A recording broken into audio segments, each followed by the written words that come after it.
Hello, everybody.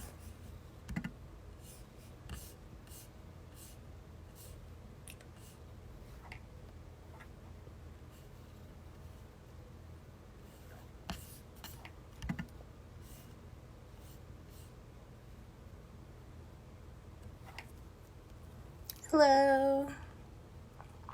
1 second. Good morning.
Okay.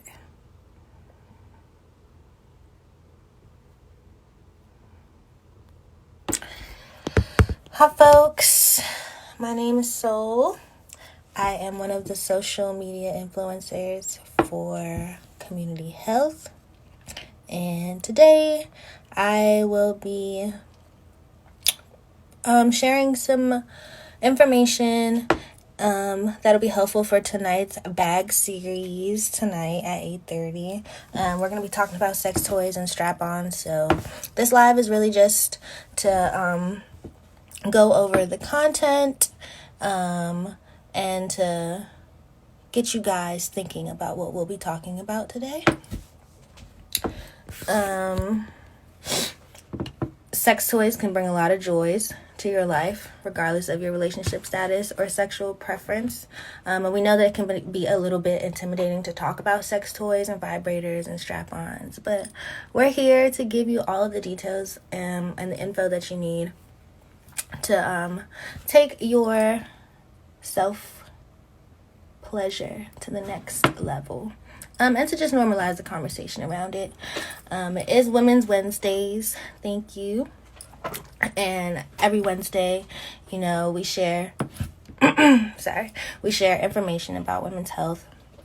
And we come on here and we have conversations and open space up for comments. So feel free to comment if anything that I say sparks a thought. This is a conversation for us, and I want to interact with y'all.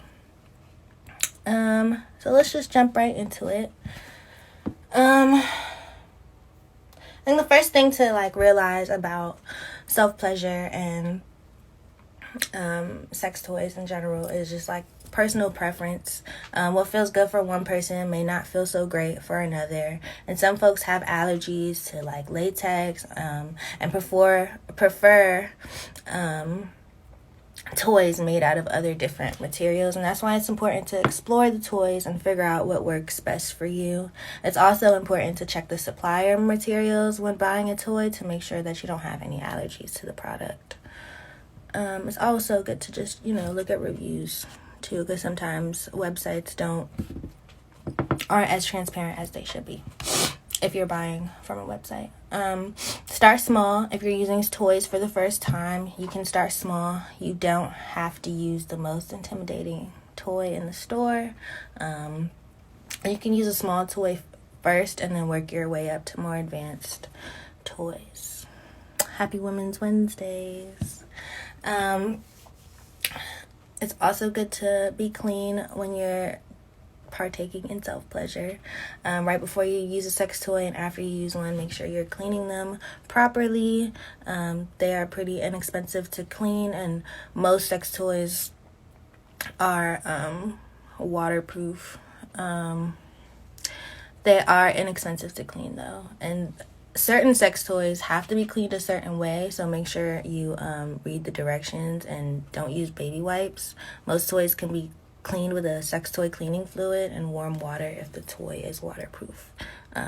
Make sure you're looking to make sure that it is waterproof before you clean it with water, so that you're not shorting your toy. You can leave them to air dry, or you can clean them with a clean dry towel. Like I said, make sure you're doing your research and you're reading your reviews, watching reviews regarding the sex toy that you're interested in trying. Reviews are pretty detailed and often thoroughly explain how to use a product safely. It's also important to be careful when storing sex toys. If you miss your sex toys, you may realize they start to look if you mix your sex toys. If you mix your sex toys, you may realize they'll start to look like melted or mishappened. But for this reason, you should store your sex toys separately. Many toys now come with their own pouches and special boxes. And if they don't, you can make your own DIY storage container by using a cardboard box or envelope, or even a sock, to make sure that they just don't touch each other. Make sure you're open with your partner about sex toys and you're upfront with them and any particular desires that you may have. You can bring up the conversation by saying you may have seen a toy for sale in a local shop and how it sparked your curiosity, and that'll allow for the conversation to be light and not so serious, to gauge how your partner is feeling about the topic.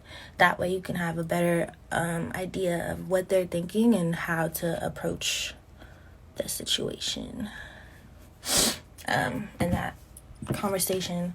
But communication is key. If you're using sex toys together, it is very important to communicate. You can experiment by using vibrators across each other's bodies, and when it starts to stimulate a particular pleasure point, you let your partner know. Make sure you're using sex toys for the purpose in which it was designed. If you ignore the instructions, problems could arise. So make sure that you're staying safe. Safety is always the first step. And once your sex toy has stopped working, don't throw it away. You can recycle it and earn reward points.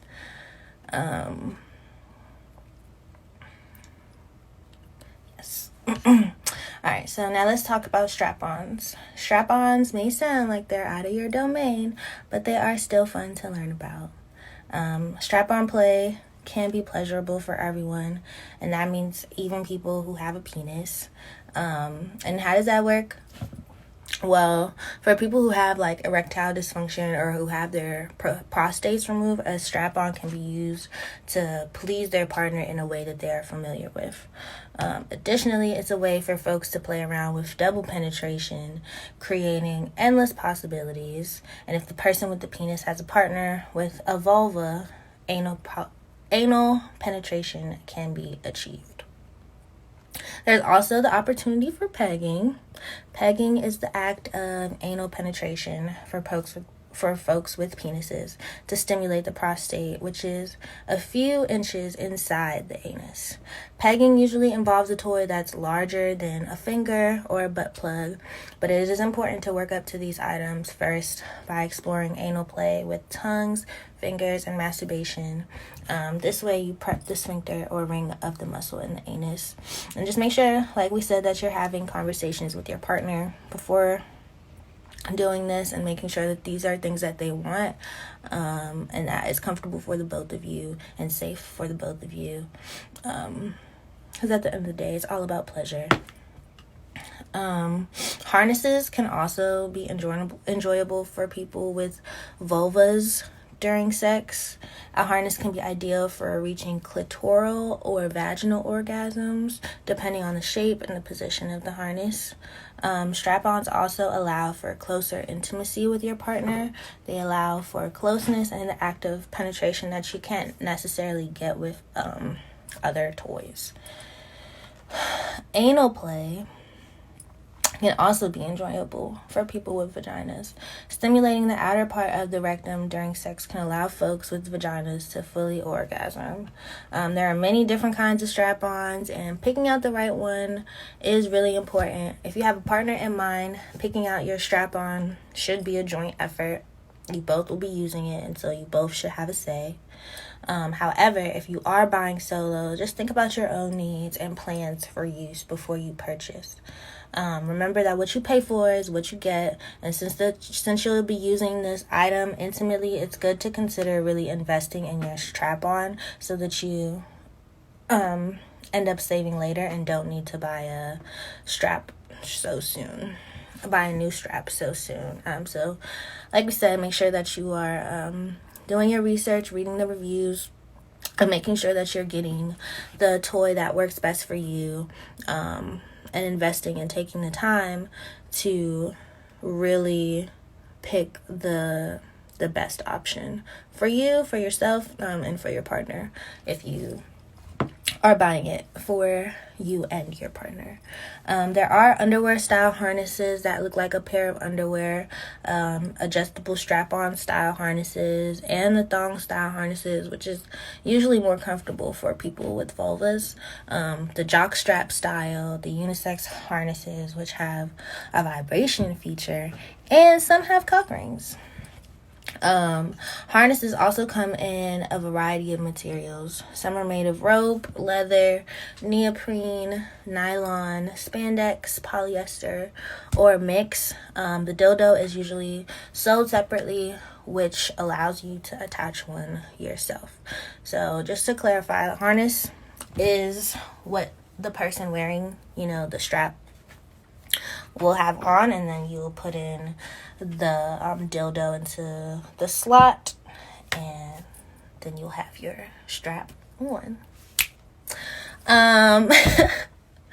It's important to consider items that you can clean pretty easily, or items that are machine washable.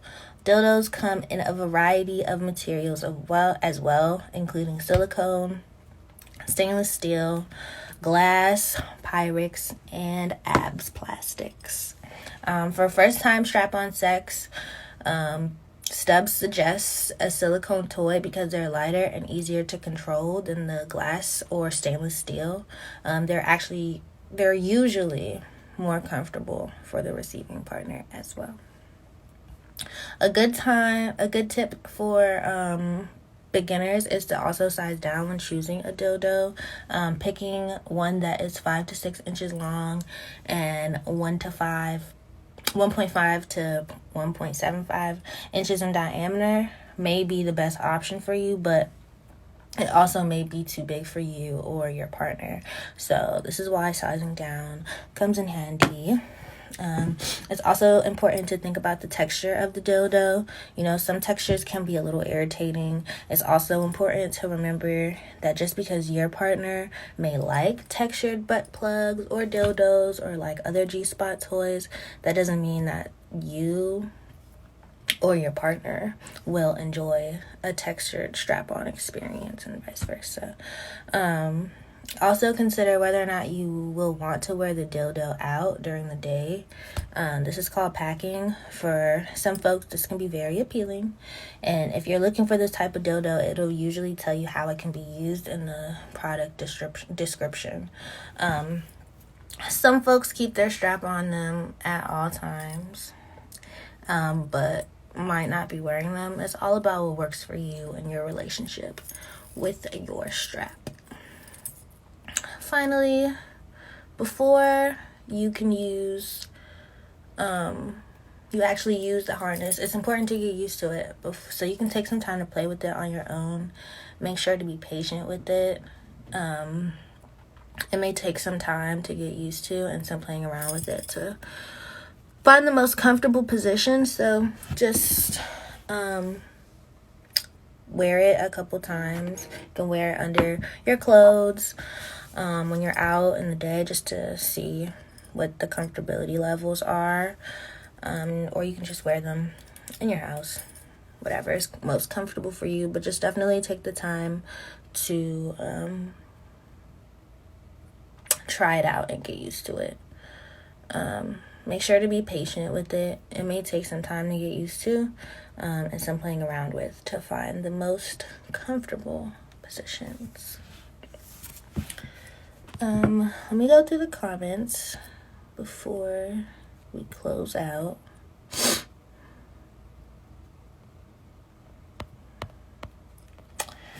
Yes, shout out to No Filter DC for keeping up with the comments and thoughts that are shared here today. If anybody has any questions, feel free to write them down and sign up for the B.A.G.G series tonight at 8:30, and come and bring your questions and let's talk through them. If anything was not clear, come tonight and let's share space and talk about it. Yeah, till tonight, thank you for joining us, and remember to follow us at Whitman-Walker on Facebook, Twitter, B.A.G.G for more sexual health education and the most up-to-date information about Whitman-Walker Health Services. You can also follow at Real Talk DC if you're looking for a more youth-friendly sexual education platform, and that's at Real Talk DC _. Thank y'all so much for joining. I hope to see you all tonight at the B.A.G.G series. My name is Soul, and good night. It's not good night. I'll see you guys later. Bye.